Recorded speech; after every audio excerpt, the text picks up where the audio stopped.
거룩하고 자비하신 하나님 아버지, 이 아침에 이 새벽에 나와 주께 기도하는 주의 귀한 자녀들, 권속들 보시옵소서.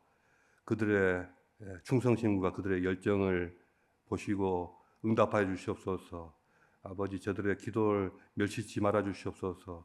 저희가 드리는 이 기도의 끝에 주님의 일하심과 주님의 놀라운 전능하심이 증거되며 또 선포되고 또 증명되게 하여 주시옵소서.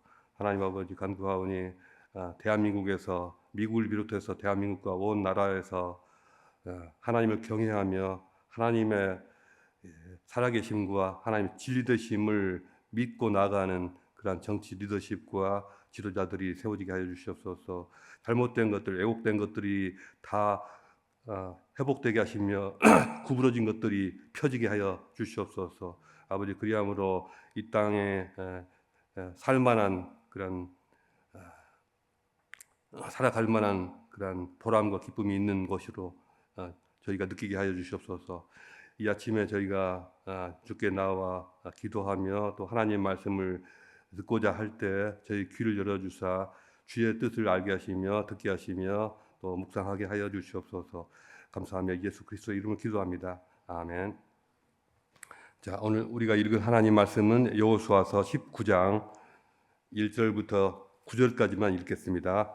여호수아 19장 1절부터 9절까지입니다. 둘째로 시므온 곧 시므온 자손의 지파를 위하여 그들의 가족대로 제비를 뽑았으니 그들의 기업은 유다 자손의 기업 중에서라.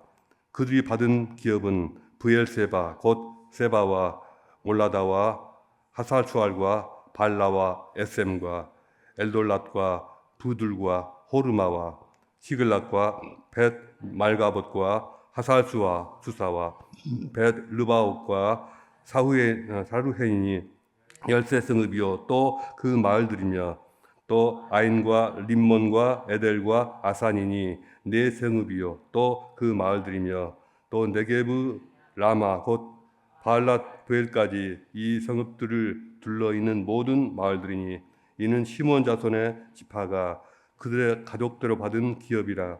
시므온 자손의 이 유업은 유다 자손의 기업 중에서 취하였으니 이는 유다 자손의 분깃이 자기들에게 너무 많으므로 시므온 자손이 자기의 기업을 그들의 기업 중에서 받음이었더라. 아멘. 이 말씀을 가지고 나눌 오늘 설교의 제목은 흩어진 두 지파, 서로 다른 운명입니다.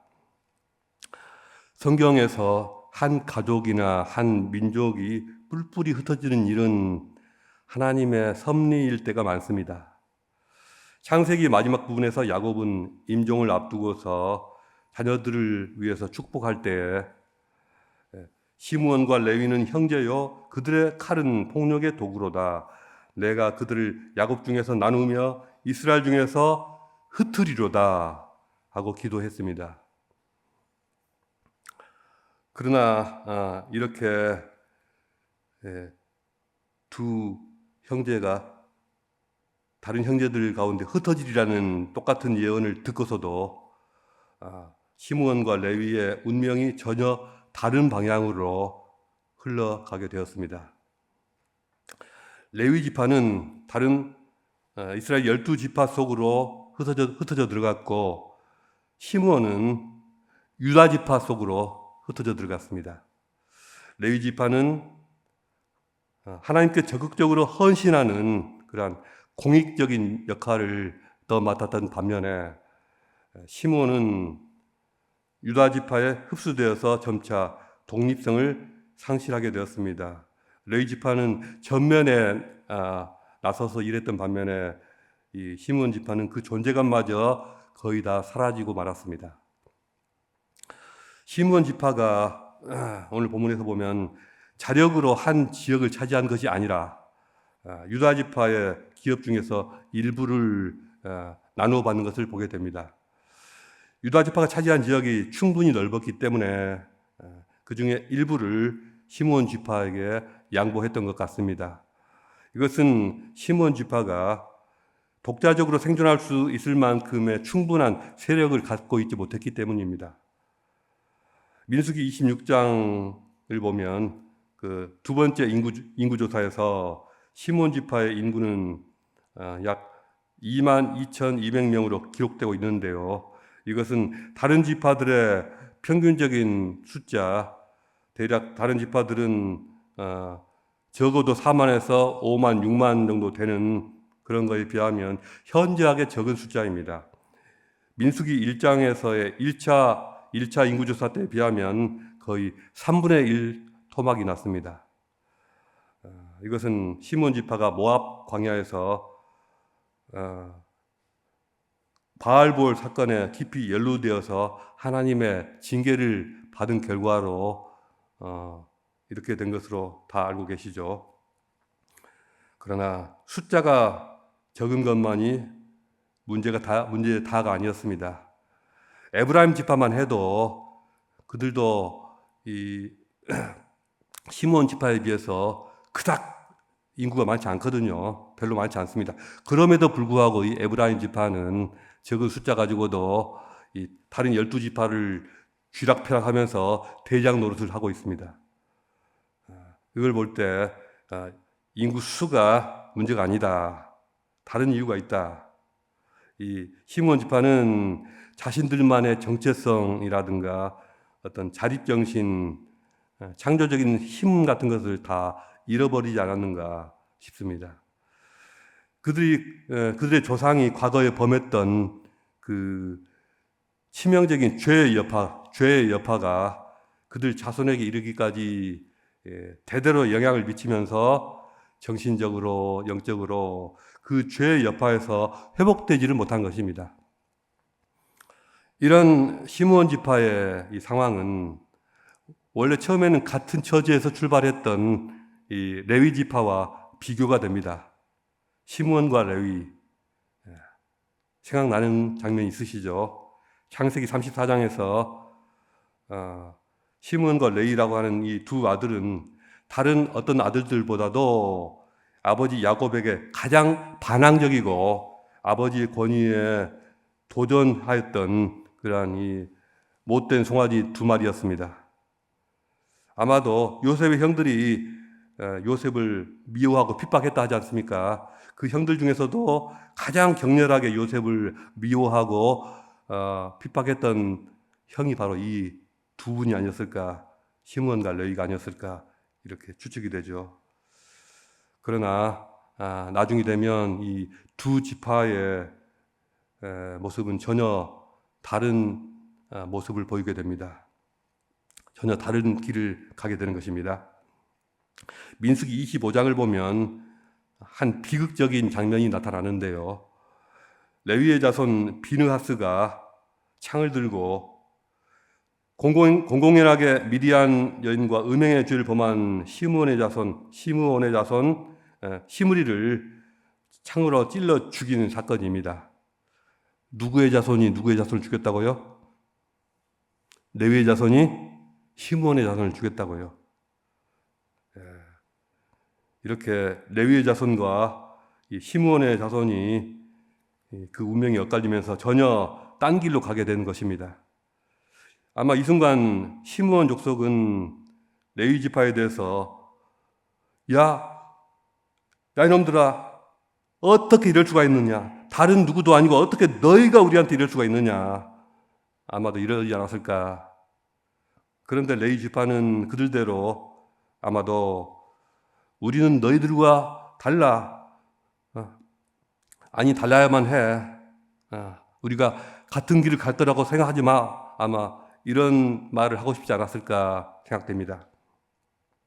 그 이후로 시므온 지파는 자신들의 정체성을 회복하려는 어떤 노력이나 또 하나님과 관계를 재정립하려고 하는 그런 적극적인 움직임을 보인 것이 나타나지 않습니다. 가나안 땅에 이르렀을 때도 비록 그들은 유다 지파의 도움을 얻어서 외형적인 기업으로 땅을 얻었지만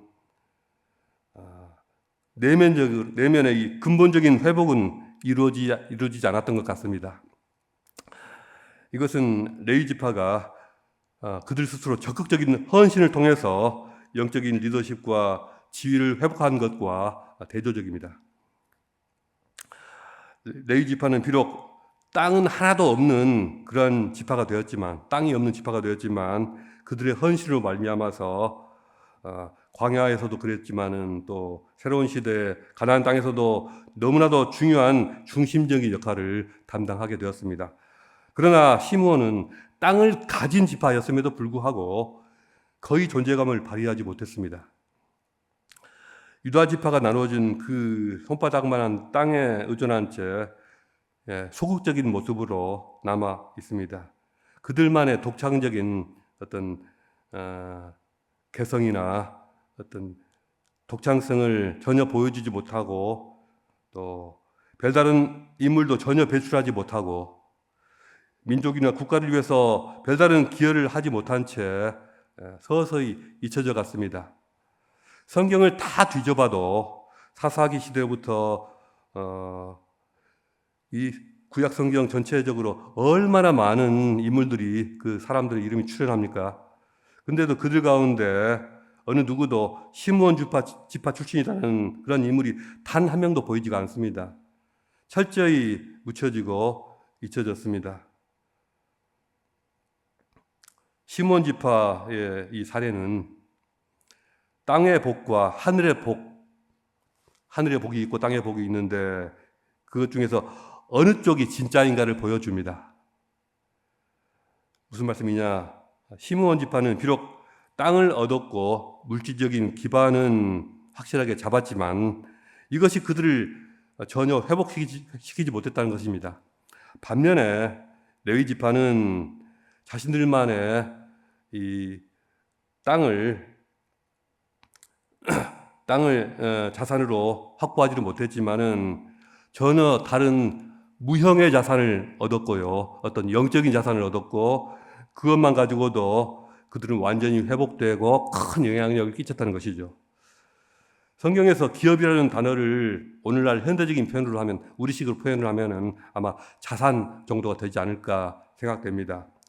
시므온 지파는 땅이라고 하는 자산을 나누어 받았지만은 그것을 가지고서도 아무런 역할도 못하고 그냥 사그라들고 없어져 버렸지만 레위 지파는 어떤 땅이라는 자산을 받지 못하고서도 무형의 자산만 가지고도 엄청난 영향력을 발휘했다는 것입니다.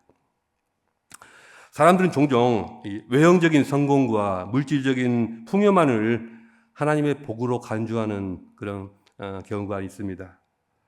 그러나 그것이 과연 맞는 생각일까요? 주머니에 돈이 좀 있고 재산이 조금 있다고 해서 그것이 과연 하나님께서 나를 인정하시고 나를 사랑하시는 증거라고 보아야 할까요? 결코 그렇지 않습니다. 하나님의 자산은 물질적인 풍요나 자산을 초월한 것입니다. 오히려 눈에 보이지 않는 무형의 자산 가운데 진정한 하나님의 자산, 하나님의 축복인 경우가 많습니다. 하나님의 자산은 물질적인 풍요나 그런 재산을 초월한 것이고요. 또 하나님의 자산은 우리 주위에 있는 어떤 하나님의 사람들과의 함께 교제하면서 또 그들과 탄탄하게 이어져 있는 어떤 신뢰관계, 이것들이 엄청난 자산이고요. 또 살아가면서 우리가 드러내고 발휘하게 되는 많은 어떤 재능들, 탁월한 어떤 솜씨들, 이런 것들이 우리의 자산이고요. 또 우리 삶 속에서 문화적으로 누리고 있는 어떤 풍성한 그런 것들, 소프트웨어들이고요. 또 우리 마음에 부어주시는 어떤 변치 않는 영원하신 하나님의 의, 이런 것들이 우리의 자산입니다. 뿐만 아니라 우리는 우리의 미래에 약속된 영원한 상급이라고 하는 또 다른 자산도 가지고 있습니다. 베드로전서 1장 4절은 말씀하기를 썩지 않고 더럽지 않고 쇠하지 아니하는 기업을 있게 하시나니 곧 너희를 위하여 하늘에 간직하신 것이라고 하였습니다. 어떤 부모님이 만약 수백억의 자산을 자녀에게 상속하기로 하고 문서를 남기고 공증까지 마쳤다면, 만약 그렇다면 그 자녀는 이미 큰 부자라고 보아야 합니다. 만약 그렇다면 여러분도 분명히 큰 부자임에 틀림없습니다. 왜냐하면 하늘 아버지께서 엄청난 자산을 여러분에게, 우리 모두에게 약속하셨고 그것을 다 공증까지 해 놓으셨기 때문입니다. 엄청난 자산가들입니다. 여러분 축하드립니다. 잘 믿어지지 않으셔도 믿으시기 바랍니다. 시므온 지파의 쇠락은 아마도 과거에 이 조상들이 범했던 이 죄와 완전히 결별할 기회를 얻지 못했기 때문일 수 있습니다. 물론 가나안에 들어온 이후에도 그들이 어떤 적극적으로 하나님 앞에서 어떤 죄를 지었다든가 나쁜 행실을 많이 했다든가 그런 건 아닐 수 있습니다. 그러나 적어도 자신들이 조상의 망령된 행실로부터 벗어나서 하나님이 원하시는 그런 삶을 살겠노라고 하는 결단을 행동으로 증명해 보인 적은 한 번도 없습니다. 그런 증거가 없습니다. 과거의 잘못된 삶으로부터 빠져나오기 위해서 공동체적으로 하나님 앞에서 어떤 결의를 한다든가 또 결정적인 믿음의 행보를 내디딘 흔적이 전혀 나타나지 않습니다. 우리 삶도 마찬가지입니다. 하나님께서 주신 복을 우리가 누리기 위해서는 우리 옛 삶의 방식을 과감히 다 끊어내고 다 버려야 합니다. 과거의 잘못된 습관이나 가치관을 끊어내지 않는다면 우리는 하나님께서 주신 놀라운 축복을 온전히 누릴 수가 없습니다. 결코 그것들을 우리가 담아낼 수가 없는 것입니다. 하나님이 주시는 이 복이라는 이 새 포도주를 다 담기 위해서는 반드시 우리의 새로운 삶의 방식, 새로운 습관, 새로운 가치관이라고 하는 새 부대를 만들어서 거기에 담아야 합니다. 우리의 마인드와 우리의 습관과 우리 삶의 방식이 변화되지 않는다면 결코 우리는 하나님께서 주시는 새로운 축복을 담을 수가 없고 저장할 수가 없습니다. 시므온 지파는 유다 지파의 도움을 받았지만 자신들의 본래 가지고 있던 어떤 삶의 모습에서 결정적인 어떤 걸음을 내딛지 못하고 유다 지파의 그늘에서 의존하다가 결국 자신들만의 정체성을 잃어버렸습니다. 아마도 유다 지파라고 하는 사람들 중에 사실은 유다 지파 코스프레를 하는, 나는 유대인이네 하고 코스프레하는 시므온 지파가 많이 섞여 있지 않았을까 이런 생각이 됩니다. 나중에 다윗이 사울 왕의 핍박을 받고 쫓겨다니다가 숨어있던 지역이 어디였느냐? 유대 광야 지역 아닙니까? 유대 광야 여러 지역인데 바로 그 지역이 시므온 지파가 흩어져서 살았던 지역이었습니다. 그 지역은 다윗의 고향이었던 베들레헴과도 멀지가 않았고 또 이 시므온 지파가 유다 지파와 굉장히 친하지 않습니까? 굉장히 친하기 때문에 숨어있기에 유리했던 것 같습니다.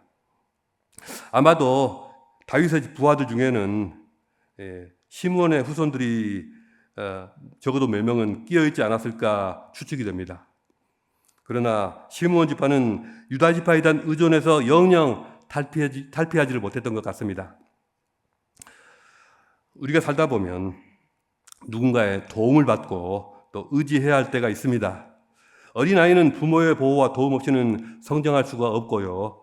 위기에 처한 사람들은 타인의 도움을 받아야지 다시 금방 일어설 수가 있습니다. 이것은 자연스러운 일이고 또 아름다운 일이기도 합니다. 그러나 그 누구라도 도움받는 상태에 영구히 머물러서는 안 됩니다. 자녀들도 스스로 서는 법을 배워야 하고 또 교회에 처음 나오는 새신자들도 처음에는 여러 사람들의 관심과 또 도움을 받고 사랑을 받을지라도 점차 스스로 기도하면서 자기 신앙을 훈련해 가야 합니다. 그리고 선교지의 가난한 원주민들도 스스로 자립하는 법을 배울 수가 있어야 합니다. 재정적으로든 심리적으로든 아니면 신앙적으로든 누군가의 도움은 필요할 수가 있지만 그것은 자립으로 나아가기 위한 징검다리가 되어야 하지, 그것이 영구적인 상태가 되어서는 안 됩니다. 우리 세움교회가 재정 규모에 비해서 선교사님들을 많이 돕고 있습니다. 앞으로 더 힘 있는 교회가 되어서 더 많은 지원을 할 수 있기를 바라봅니다. 그러나 선교지에 대한 세움교회 지원으로 인해서 선교 현장과 또 선교지 원주민들의 자립도가 높아지는 방향으로 나아갈 수 있기를 소망합니다. 만약에 우리가 어떤 선교지를 5년, 10년 이상 꾸준히 지원했는데도 불구하고 결과적으로 그 선교지가 과거보다 더 의존적인 선교지가 되었다. 자꾸 더 뭔가를 달라고 하고 그게 없으면 자립이 안 된다. 그렇다면 그건 뭔가 잘못된 것일 수가 있습니다. 세움교회가 지원하고 있는 선교지에서 나중에 다 자립적으로 성장했다는 소식을 듣게 되기를 기대합니다. 시므온 지파는 유다 지파 속으로 흩어지면서 유다 지파에 전적으로 의존하여 자신들만의 정체성과 또 독립성과 어떤 창의성과 힘을 잃어버렸습니다. 반면에 레위 지파는 다른 12지파 사이로 섞였지만은 또 그리고 자신들만의 땅을 갖지도 못했지만 그럼에도 불구하고 그들이 의존적인 사람들이 되었다든가 또 자신들만의 정체성과 독립성을 잃어버렸다든가 이런 일은 일어나지 않았습니다. 그것이 그 두 지파의 차이였습니다. 여러분이나 저나 이역만리 시드니까지 와서 피부색과 언어가 다양한 사람들 사이에서 흩어져서 살고 있습니다. 우리는 하나님께서 흩어놓으신 디아스포라입니다. 그런 우리는 시므온 지파의 길을 가게 될 수도 있고 시므온 지파라 그 지파 길이라 함은 그저 정부의 지원이나 어떤 연금 같은 것만을 기대하면서 사는 그러한 삶을 말합니다. 또 반면에 레위 지파의 길을 갈 수도 있습니다. 레위 지파의 길이란 비록 내 소유로 된 그런 것은 재산은 없지만 그럼에도 불구하고 사방에서 그것을 끌어모을 수 있는 그러한 영향력과 네트워크를 가져서 그걸 가지고서 충분히 많은 일을 하는 그러한 삶을 말합니다. 30년, 50년 혹은 100년 후에 이 땅에 우리의 흔적이 조금도 남아있지 않고 다 지워져 버릴 수도 있습니다. 어떤 흔적도 남아있지 않을 수가 있습니다. 그것이 시므온 지파의 길입니다. 반대로 우리의 후손들을 통해서 건강하고 아름다운 풍성한 유산들이 많이 남아있을 수도 있습니다. 그것이 레위 지파의 길입니다. 여러분은 어느 편을 원하십니까? 우리 모두가 우리 지금 현재 편안함에 안주하지 말고 우리가 누구인가를 항상 기억하면서 하나님 앞에서 항상 살아서 힘써서 투쟁하는 그러한 글로리 할렐루야를 외치면서 주님을 바라보며 나가는 그러한 모습을 보여드릴 수 있기를 주님의 이름으로 축복합니다. 기도하겠습니다. 기도하실 때 우리의 10년, 20년, 또 30년, 50년 후에 우리 자녀들의 우리 2세대, 3세대들의 모습을 기대하면서 그들을 위해 축복하면서 간절히 기도하겠습니다.